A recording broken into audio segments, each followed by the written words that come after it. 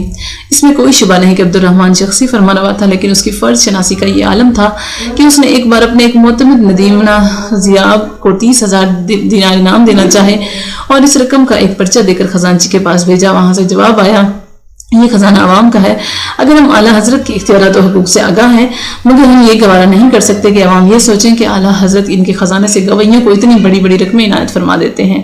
شخصی حکومت میں مطلق العنان فرمانروا اس قسم کے جواب سننے کی تاب نہیں رکھتے۔ اول تو انہیں ان کا کوئی ملازم اس قسم کا جواب دینے کی جرت نہیں کر سکتا، مگر عبد الرحمان اس قسم کا جواب سننے کا متمنی رہتا۔ جیسے ہی یہ جواب ان تک پہنچا تو اس نے خدا کا شکر ادا کیا کہ اس کے کارکن اس درجہ فرض شناس ہیں۔ وہ نامہ بھر نے اسے مشتعل کرنے کی بڑی کوشش کی۔ زریاب کو بھی برا لگا، مگر عبد الرحمان کا ضمیر بے حد مطمئن تھا کہ اس نے ان لوگوں کے اشتعال کو دل میں جگہ نہ دی اور زریاب کو اپنے پاس سے روپیہ ادا کر دیا۔ ایسا ہی ایک اور جواب بادشاہ کو اس وقت ملا جبکہ اس نے اپنی ایک محبوبہ ملکہ تروب کو 1 لاکھ دینار ادا کرنے کا پرچہ خزانچی کو بھجوایا۔ ادھر سے جواب آیا کہ ہم یہ گوارا نہیں کر سکتے کہ مسلمانوں کے مال سے اتنی بڑی رقم لونڈیوں کو ادا کر دیں۔ بادشاہ نے یہ جواب سن کر بھی خوشی محسوس کی اور روپیہ اپنی جیب خاص سے ادا کر دیا۔ اس میں کوئی شبہ نہیں کہ عبد الرحمان کو خوبصورت عورتوں سے بے حد لگاؤ تھا، مگر اس کے باوجود وہ بہت فرض شناس اور نیک فرمانروا تھا۔ اس کے دور میں اسلامی تہذیب و تمدن نے خوب نشو و نما پائی، علوم نے ترقی کی، لاتعداد مدرسے کھلے، سڑکیں اور پل تعمیر ہوئے، باغات بنے، زراعت و باغبانی نے ترقی پائی اور اندلس کے عوام اس درجہ خوشحال ہو گئے کہ انہیں تنگی و دامہ کی شکایت ہونے لگی۔ ہمارے نزدیک اسلام اس دنیا میں اس لیے آیا تھا کہ دکھی انسانیوں کے دکھ دور کرے، بھوکھوں کو روٹی مہیا کرے، ننگوں کو لباس عطا کرے اور مظلوموں کو مظالم سے محفوظ رکھے، نیکی و پارسائی اور شرافت و انسانیت کا سکہ رواں کرے۔ اسلام کے یہ سارے مقاصد عبد الرحمان ثانی کے دور میں پورے ہوئے۔ اندلس کے مظلوم مظالم سے بچ گئے، بھوکھوں کو روٹی ملی، ننگوں کو کپڑا میسر آیا اور عدل و انصاف اور خوشحالی کی نعمت عام ہوئی۔ انگریز مورخین تک نے اعتراف کیا ہے کہ عبد الرحمان ثانی کے دور میں پل بنے، مسجدیں تعمیر ہوئیں، مدرسے قائم ہوئے اور باغات لگے۔ اس نے علم کی خوب سرپرستی کی، علماء کو وظائف دیے، شعراء کو انعامات سے نوازا اور فنون لطیفہ کو آگے بڑھایا۔ عبد الرحمان کے دور میں یوں تو بہت سے مغنی تھے، مگر اس کے دربار کا گویہ زریاب ایک غیر معمولی فنکار تھا۔ ایسا فنکار پورے اندلسی دور میں کوئی دوسرا نہ تھا۔ عبد الرحمان نے اس کی خوب سرپرستی کی، اسے ہر شہر میں عالیشان قصر عطا کیے، جاگیریں دی اور بہت بڑا مشاہرہ مقرر کیا۔ ہم آگے چل کر علوم کی اشاعت و ترویج کے باب میں زریاب اور اس دور کے علماء کا تفصیل سے ذکر کریں گے۔ یہاں صرف اتنا ذہن نشین کر لیجئے کہ عبد الرحمان کی شخصیت کے سبب تہذیب و تمدن کے ہر شعبے نے غیر معمولی ترقی کی، ملک کی اقتصادی اور معاشرتی حالت خوب سنوری۔ ہٹی کہتا ہے کہ عبد الرحمان ثانی کی حکومت کے آخری دنوں میں زبان، ادب، مذہب اور دوسرے اسلامی تہذیبی رجحانات یہاں تک کہ حرم کی زندگی نے اس قدر عروج پایا کہ اندلس کے بہت سے عیسائی ایک طرح سے عرب بن گئے۔ ان کی زندگی بھی عربی رنگ میں رنگی گئی، جو وہ مسلمان نہیں ہوئے لیکن عربوں کی زبان، ادب، مذہب اور دوسرے تہذیبی رجحانات نے انہیں عرب بنا دیا تھا۔ عرب تہذیب کی غیر معمولی ترقی و عروج سے ان کی آنکھیں چندھیا گئی تھی اور انہیں فن شاعری، فلسفہ اور سائنس کے باب میں اپنی کم مائگی کا خوب احساس ہو گیا تھا۔ ہٹی اگر اس بات کا اعتراف بھی کرتا کہ تو بھی یہ امر واقعہ تھا، ہٹی اگر اس بات کا اعتراف نہ بھی کرتا تو یہ بھی امر واقعہ تھا کہ عبد الرحمان ثانی کے دور میں اسلامی تہذیب و تمدن نے غیر معمولی عروج پایا، اور یہ قدرتی بات ہے کہ جب حکمران تباہ علمی، ذہنی، اقتصادی اور دوسرے تہذیبی اعتبارات سے ترقی کرتا ہے تو محکوم گروہ کے افراد آپ ہی آپ اس کی پیروی کرنے لگتے ہیں۔ اچھے مکانوں میں رہنے، باغات بنوانے، عمارتیں تعمیر کرنے اور علم و ہنر میں نام پیدا کرنے کی خواہش آپ ہی آپ پیدا ہوتی ہے۔ اندلسی عیسائی شہریوں نے اگر عربوں کی اقتدار کی تو یہ ایک فطری بات تھی۔ اندلسی عیسائی شہریوں کے دل میں اسلامی تہذیب کو اپنانے کا خیال اس لیے بھی پیدا ہوا کہ عبد الرحمان نے اپنی نرم مزاجی کے سبب ان سے بے حد رواداری برتی۔ اس نے ان کے گرجوں کو جاگیریں عطا کی اور ان کے بچوں کو تعلیمی وظائف دیے۔ عبد الرحمان ثانی کے بعد اس کے بیٹے محمد نے اس کی جگہ لی۔ ابن الازری کے الفاظ میں کہ محمد عاقل، صاحب اخلاق حمیدہ اور فرض شناس حاکم تھا، وہ بڑا حساب دان اور محنتی آدمی تھا۔ ابن الازاری نے ہاشم بن عبد العزیز کا قول نقل کیا ہے کہ امیر الناس اکلم احسن الناس تمیزن تھا، اس کی رعایا بڑی صاحب تھی، ساری رعایا اس سے محبت کرتی، وہ رعایا کا بہت خیال رکھتا، اس نے قرطبہ کے لوگوں کے کئی محصول معاف کر دیے تھے، البتہ اس کا بیٹا عبداللہ جو اپنے بھائی املنظر کے بعد تخت پر بیٹھا برا آدمی تھا۔ اس کے دور میں نہ صرف اسلامی تہذیب نے اپنی ہر دل عزیزی کھوئی بلکہ ریاست ہزاروں سیاسی مصائب میں گرفتار ہو گئی۔ یہ تو غنیمت ہوا کہ عبداللہ کے تخت پر جس نوجوان عبد الرحمن نے جگہ پائی وہ بہت اونچا آدمی تھا اور خدا نے اس میں وہ تمام صلاحیتیں رکھی تھی جو قوموں کے عروج و ترقی کی ضامن ہوتی ہیں۔ عبد الرحمن ثالث دادا کی جگہ جب عبد الرحمن ثالث تخت پر بیٹھا تو اس وقت اس کی عمر 23 سال کی تھی۔ اس نوجوانی کے باوجود وہ کسی خطرے اور کسی بغاوت سے نہیں گھبرایا اور اس نے ایک ایک کر کے تمام فسادی عناصر کو کچل ڈالا۔ اس نے ملک کے تمام چھینے ہوئے حصے پھر اپنے قبضے میں کیے۔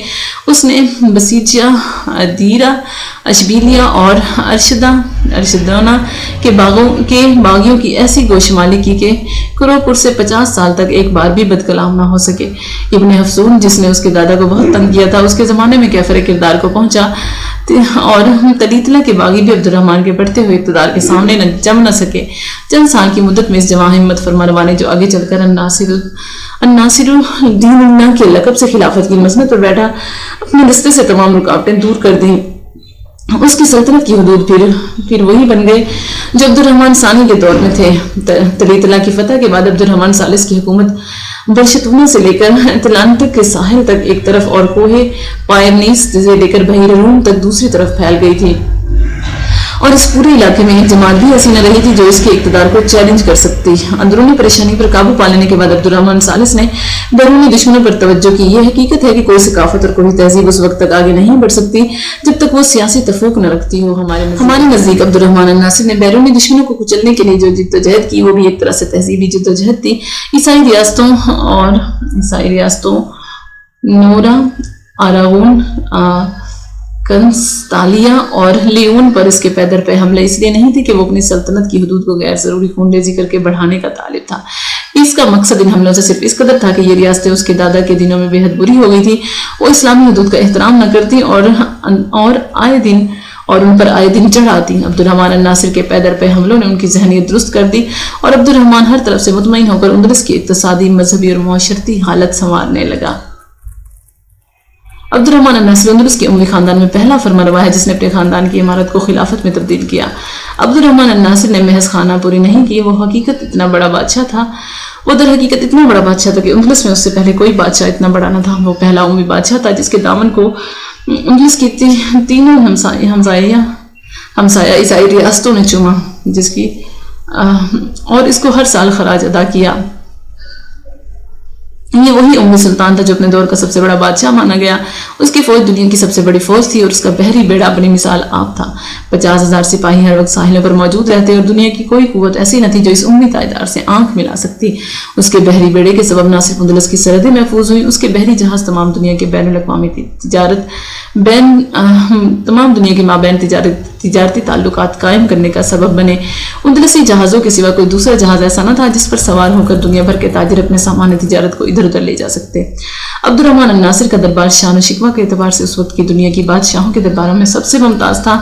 دنیا بھر کے بادشاہوں نے عبد الرحمن الناصر کے حضور اپنی سفارتیں بھیجی، جن میں بیزنطینی شہنشاہ، شاہ جرمنی اور شاہ فرانس کی سفارتیں زیادہ اہمیت رکھتی ہیں۔ یہ سیاسی عروج محض دکھاوے کرنا تھا، یہ محض جبر و سختی کی پیداوار نہ تھی۔ عبد الرحمن ثالث انتہائی حساس، فرض شناس اور عوام سے محبت کرنے والا فرمانروا تھا۔ یہی وجہ تھی کہ اس کا دور آسودگی اور خوشحالی میں پہلے تمام ادوار سے سبقت لے گیا تھا۔ اس نے وہ تمام محصول معاف کر دیے تھے جو شام کے بعد دوسرے تاجداروں نے لگائے تھے۔ اس نے کسانوں، کاشتکاروں اور مزارعین کو غیر معمولی سہولتیں دی۔ اس نے باغات کے لیے انعامات مقرر کیے، اچھی پیداوار پر تمغے دیے۔ اس کا نتیجہ یہ ہوا کہ اندلس کا چپا چپا آباد ہو گیا۔ قرطبہ، غرناطہ، ہرسبہ، شبیلیہ اور ماوردہ، سرکتسا اور تلیتلہ، استابہ اور تنسپیہ کے مضافات تو جنت ارضی کے نمونے بن گئے۔ خاص طور پر قرطبہ، غرناطہ اور مرثیہ کے مضافات بے حد سرسبز اور شاداب تھے۔ 40 میل گلاب کے درخت سڑکوں کے دونوں طرف لگے تھے۔ انگوروں اور سنگتروں کے باغات کا کوئی حساب نہ تھا۔ اشبیلیہ کے زیتون کے باغات دنیا میں اپنی مثال آپ تھے۔